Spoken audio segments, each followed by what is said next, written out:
ओम शांति। 7 सितंबर 2022। अभी पढ़ेंगे प्यारे प्यारे शिव बाबा की मुरली। मीठे बच्चे, बाप की शिक्षाओं को धारण कर तुम्हें गुणवान फूल बनना है।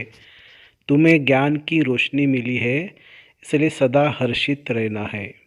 फिर बाबा ने प्रश्न पूछा, तुम बच्चों की कौन सी गुह्य रमणीक बातें हैं जो मनुष्य सुनकर मूंझते हैं? उत्तर, तुम कहते हो अभी हम ब्राह्मण कुलभूषण स्वदर्शन चक्रधारी है, हम ज्ञान की शंखध्वनि करने वाले हैं, हम त्रिनेत्री त्रिकालदर्शी है, ये देवताओं को जो अलंकार देते हैं वह सब हमारे हैं। ये बातें सुनकर मनुष्य मूंझते हैं। तुम कहते हो बाप मुख से जो नॉलेज देते हैं यह शंख ध्वनि है, इससे हम मनुष्य से देवता बनते हैं। इसी को ही मुरली कहा जाता है, काठ की मुरली नहीं है। यह भी बहुत गुह्य रमणीक बातें हैं जिससे समझने में मनुष्य को मुश्किल लगता है। गीत है, यही बहार है। ओम शांति। मीठे मीठे ईश्वरीय संतान जानते हैं कि हमारे लिए सबसे ऊंची बहार की यह मौसम है। बहारी मौसम में फूल आदि सब खिल जाते हैं। यह है बेहद के बहार की मौसम। तुम पर ज्ञान की बरसात होती है तो सूखे कांटे से तुम फूल बन जाते हो। यह भी तुम ही जानो। नंबरवार पुरुषार्थ अनुसार कोई तो बहुत सुखी, कोई तो बहुत खुशी में रहते हैं कि हम इस ज्ञान वर्षा से कांटे से फूल बनते हैं। झाड़ जब एकदम सूख जाता है तो एक भी पत्ता नहीं रहता है। हर वर्ष यह हाल होता है। फिर बरसात में पत्ते भी सुंदर, फूल भी बड़े सुंदर हो जाते हैं। तो यह ज्ञान बरसात की बहारी मौसम फर्स्ट क्लास है। अब यह कांटों की दुनिया, झाड़ कहता है मैं कांटों का झाड़ बन गया हूँ। फिर ज्ञान बरसात से फूलों का झाड़ बनता हूँ। तुम एक एक चैतन्य झाड़ हो ना। अभी तुमको ज्ञान की रोशनी मिली है जिससे तुम उच्च पद पाते हो। तुम क्या से क्या बनते हो? तुम जानते हो अभी हम अपवित्र से पवित्र बनते हैं। विष्णु भी युगल रूप में है ना। साक्षात्कार जोड़ी रूप का होता है। विष्णु को 4 भुजाएं दिखाते हैं ना, परंतु उनको ज्ञान तो कुछ भी है नहीं। 2 रूप मिलकर डांस करते हैं। बाप समझाते हैं दिवाली होती है तो माँ लक्ष्मी आती है। तुम दोनों को बुलाते हो, आगे लक्ष्मी पीछे नारायण होता है। लक्ष्मी 2 भुजा वाली होती है, महालक्ष्मी 4 भुजा वाली होती है। परंतु ये बातें अभी तुम जानते हो, आगे बिल्कुल ही नहीं जानते थे। एकदम काटे थे, सो अब फूल बन रहे हैं। ग्रंथों में भी कहा है, मनुष्य से देवता किए करत न लागी वार। देवता होते हैं सतयुग में, वह है दैवी गुण वाले। इस समय के मनुष्य है आसुरी गुण वाले। तुम हो ईश्वरीय गुण वाले। ईश्वर बैठ हमको गुणवान बनाते हैं। बाबा की शिक्षा से हम सर्वगुण संपन्न बनते हैं। भारत की महिमा है, अर्थात भारत में रहने वालों की बड़ी महिमा गाते हैं। परंतु उनको यह पता नहीं कि उनको ऐसा बनाने वाला कौन है। बड़े बड़े मंदिर बनाते हैं, परंतु उनके ऑक्यूपेशन का पता नहीं है। तुमको तो बहुत रोशनी मिली है, तुमको बहुत हर्षित रहना है। वहाँ भी 21 जन्म के लिए हर्षित रहेंगे। तुम जानते हो हम 21 जन्मों का पद लेने के लिए पढ़ाई पढ़ते हैं। कमाई नॉलेज से होती है। गॉड फादरली स्टूडेंट लाइफ है। सूर्यवंशी घराने के लिए मालिक बनते हैं, गोया स्वर्ग के मालिक बनते हैं। पावन दुनिया में भी सब एक जैसा पद तो नहीं लेते। सिर्फ एक लक्ष्मी नारायण तो राज्य नहीं करते हैं ना। यह भी किसी को पता नहीं है। सिर्फ डिनास्टी होगी और राजाएं भी होगी। सूर्यवंशी चंद्रवंशी थे।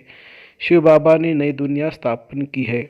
दुनिया वालों की बुद्धि में तो अंधियारा है। तुम्हारे पास तो रोशनी है। पतित दुनिया और पावन दुनिया है। पावन दुनिया में भी नंबरवार मर्तबे है, प्रजा में भी होंगे। वहाँ तो सबको सुख ही सुख है। हर एक की अपनी अपनी राजाई जमींदारी आदि होती है। पतित दुनिया में सब पतित है, परंतु उसमें भी नंबरवार है। जैसे सतयुग में उच्च से उच्च डिनास्टी है लक्ष्मी नारायण की। राधे कृष्ण प्रिंस प्रिंसेस स्वयंवर बाद लक्ष्मी नारायण बने हैं। लक्ष्मी नारायण की डिनास्टी कहेंगे, राधे कृष्ण की डिनास्टी नहीं कहेंगे। राजाओं का नाम लिया जाता है, थोड़ी सी भी बात को ही नहीं जानते। तुम सब जानते हो, सो भी नंबरवार। राजधानी में तो नंबरवार पद होते हैं ना। कहाँ सूर्यवंशी राजा फिर कहाँ प्रजा में भी चंडाल आदि जाकर बनते हैं। पति दुनिया में भी नंबरवार होते हैं। अब बाप तुमको कर्म अकर्म विकर्म की गति समझा रहे हैं। बाप कहते हैं, हे बच्चे श्रीमत पर चलो। बहुत बच्चे हैं जिनको बाबा ने कभी देखा भी नहीं है, आपस में बहुत अच्छी सर्विस कर रहे हैं, बाप का परिचय देते रहते हैं। सिवाय ब्राह्मणी मुकर्रर किए बिना भी सेंटर चला रहे हैं। सन्मुख मिले भी नहीं है, फिर भी सर्विस कर आप समान बना रहे हैं। सन्मुख रहने वाले इतनी सर्विस नहीं करते हैं। रूहानी यात्रा सिखाना है ना। तुम हो रूहानी पंडे, तुम भी रास्ता बताते हो। हे आत्माएं, बाप को याद करो। कहते भी है ना, आत्माएं परमात्मा अलग रहे बहुकाल। वह भी हिसाब है ना। बहुत काल सिद्ध करके बताते हो ना। तुम ही सबसे जास्ती बहुत काल से बिछड़े हुए हो। सूर्यवंशी चंद्रवंशी घराने के थे, फिर पुनर्जन्म में आते 84 जन्म लगे हैं। सो भी सबके 84 जन्म नहीं हो सकते हैं। इस ज्ञान की रिमझिम में तुम बच्चे रहते हो। यह है तुम्हारी स्टूडेंट लाइफ। कोई गृहस्थ व्यवहार में संभलते हुए फिर दूसरा कोर्स भी उठाते हैं। यहाँ तो सिर्फ पवित्रता की बात है। बाप और वर्षे को याद करना है और पढ़ना भी है। पवित्र जरूर बनना पड़े। कहते भी है, शेरनी का दूध सोने के बर्तन में ही ठहर सकता है। बाप भी कहते हैं, पवित्रता के बिगैर धारणा नहीं हो सकती। इसलिए बाबा कहते हैं, इस काम महाशत्रु को जीतो। तुम पवित्र बनो, मेरे को पहचानो, तब तो बुद्धि का ताला खोलूं। जब तक पवित्र ब्राह्मण कुलभूषण नहीं बनेंगे तो धारणा भी नहीं होंगी। तुम ब्राह्मण कुलभूषण स्वदर्शन चक्रधारी हो और कोई समझ न सके। मनुष्य समझते हैं कि स्वदर्शन चक्रधारी तो देवताएं हैं, या फिर कौन निकले है जो कहते हैं हम ब्राह्मण कुल भूषण स्वदर्शन चक्रधारी है। इन बातों को तुम बच्चे ही समझते हो। यह बड़ी गुह्य रमणीक बातें हैं। नॉलेज की शंखध्वनि तुम करते हो, देवताएं तो नहीं करते हैं। वह तो शिव बाबा की शंखध्वनि सुनकर देवता बनते हैं। शिव बाबा तो है नॉलेजफुल, परंतु उनको शंख कैसे देंगे? नॉलेज तो जरूर किसी के मुख से देंगे ना। उनको ही मुरली कहा जाता है, बाकी कोई काठ की मुरली नहीं है। बरोबर ज्ञान की मुरली बज रही है। मनुष्य तो समझते हैं ये पूजा भक्त आदि परंपरा से चली आती है, परंतु परंपरा से कोई चीज़ चल न सके। कहते भी है रक्षाबंधन, ये रक्षाबंधन आदि परंपरा से चले आते हैं। अच्छा, परंपरा से कब से? यह तो बताओ, क्या परमात्मा ने पति दुनिया रची? तब उनको पतित पावन क्यों कहते हो? पढ़ाई की बातें रोज बुद्धि में आनी चाहिए। मुख खोलने की प्रैक्टिस करनी चाहिए। तुम तो बहुतों को समझा सकते हो। अपनी उन्नति के लिए प्रबंध रचना है। जैसे बाबा सबको रास्ता बताते हैं, हमको फिर औरों को रास्ता बताना है। तब तो बाप से वर्षा पाएंगे। बाकी धम्पा मचाने से वर्षा पा नहीं सकेंगे। बाप को बहुत रहम आता है, कितना समझाते हैं, परंतु तकदीर में नहीं है। कितने रत्न मिलते हैं, रत्नों का भी विस्तार बहुत होता है ना। रत्नों में भी फर्क बहुत होता है। कोई की कीमत लाख रुपया होती हो तो कोई की फिर 1 रुपया होती है। यह भी अविनाशी ज्ञान रत्न है जो धारण कर और कराते हैं तो कितना उच्च पद पाते हैं। बच्चों के मुख से सदैव रत्न ही निकलने चाहिए। बुद्धि समझते हैं, बुद्धि समझती है, परंतु मुख से नहीं बोलेंगे तो उसकी वैल्यू क्या होगी? जो मेहनत करेंगे, आप सामान बनाएंगे तो फल भी बहुत मिलेगा। यह सर्विस करना और सिखलाना है। सिखलाना भी कम सर्विस है क्या? तुम्हारी बुद्धि में अब रोशनी आ गई है। सबसे बड़ा साहूकार कौन है? तो 10-12 नाम ले लेते हैं। तुम भी जानते हो इस ड्रामा में मुख्य कौन कौन है। परमपिता परमात्मा Shiv creator, director, principal, actor है। ऊंचते ऊंच है शिव बाबा। फिर है सूक्ष्मवतनवासी, स्थूल वतनवासी। यह सब बातें तुम अभी जानते हो। लाखों वर्ष की आयु नहीं है, कल्प की आयु ही 5000 वर्ष है। मनुष्य मात्र तो कितने घोर अंधियारे में है। तुम अब अज्ञान अंधेरे से निकल कितनी रोशनी में आए हो। कोई तो रोशनी में आए हैं, कोई फिर अंधियारे में ही पड़े हैं। इसमें ही सारी बुद्धि की बात है। कोई तो विशाल बुद्धि झट समझ जाते हैं, आत्मा तो है ही स्टार विसल। भ्रुकुटी के बीच में बड़ी चीज़ तो ठहर भी न सके। जरूर ऐसी चीज़ है जो इन आँखों से देखने में नहीं आती। बड़ी चीज़ हो तो दिखाई दे। आत्मा तो अति सूक्ष्म है, बिंदी मिसल है। यह है गुह्य ते गुह्य बातें। शुरू में अखंड ज्योति तत्व कहते थे, शुरू में स्टार कहे तो समझ न सके। सारी नॉलेज एक ही दिन में थोड़ी दे देंगे। दिन प्रतिदिन गुह्य बातें बाप सुनाते हैं। ज्ञान सागर से अथाह धन मिलता है। जब तक जीना है तब तक ज्ञान अमृत पीते रहना है। पानी की बात नहीं है। ज्ञान सागर से ज्ञान गंगाएं निकलती है। वह तो पानी का सागर है। कहते हैं गंगा अनादि है। यह स्नान आदि चला आता है। तुम देखते थे बच्चियां ध्यान में जाती थी तो गंगा जमुना नदी में जाकर रास विलास करती थी। यहाँ तो डर लगता है कि डूब न जाए। वहाँ तो डूबने आदि की बात ही नहीं रहती। कभी एक्सीडेंट हो नहीं सकता। तो यह सही बहार है। तो यही बहार है जबकि तुम कौड़ी से हीरा अथवा पतित से पावन बनते हो। पावन दुनिया बनेंगी तो जरूर पतित दुनिया का विनाश होगा। महाभारत में तो पूरा दिखाया नहीं है। दिखाते हैं पांडव पहाड़ों पर जाकर गल मरे, साथ में कुत्ता ले गए। क्या पांडव कुत्तों को भी पालते हैं क्या? तुम तो कुत्ता पालते नहीं हो। कुत्ते का मान कितना रखा है। बहुत लोग कुत्ता पालते हैं। बाप तुम बच्चों को समझाते हैं कि तुम बच्चों को बहुत हर्षित रहना है। तुम्हारे पर नित्य ज्ञान वर्षा हो रही है। तुम जानते हो कि बाबा कैसे आते हैं, ज्ञान वर्षा करते हैं और भारत में ही आते। इसलिए भारत की बड़ी महिमा है। भारत ही अविनाशी खंड है। भारत ही अविनाशी बाप का बर्थ प्लेस है। जो शिव बाबा सभी को पावन बनाने वाले हैं और कोई जानते नहीं है। वह तो कह देते परमात्मा नाम रूप से न्यारा है, सर्वव्यापी है। कितना बातें बता दी है। बाप कहते मैं आता हूँ, मुझे ब्राह्मण जरूर रचने हैं। कहते भी है हम ब्रह्मा की औलाद है, तब तो ब्राह्मण कहलाते हैं।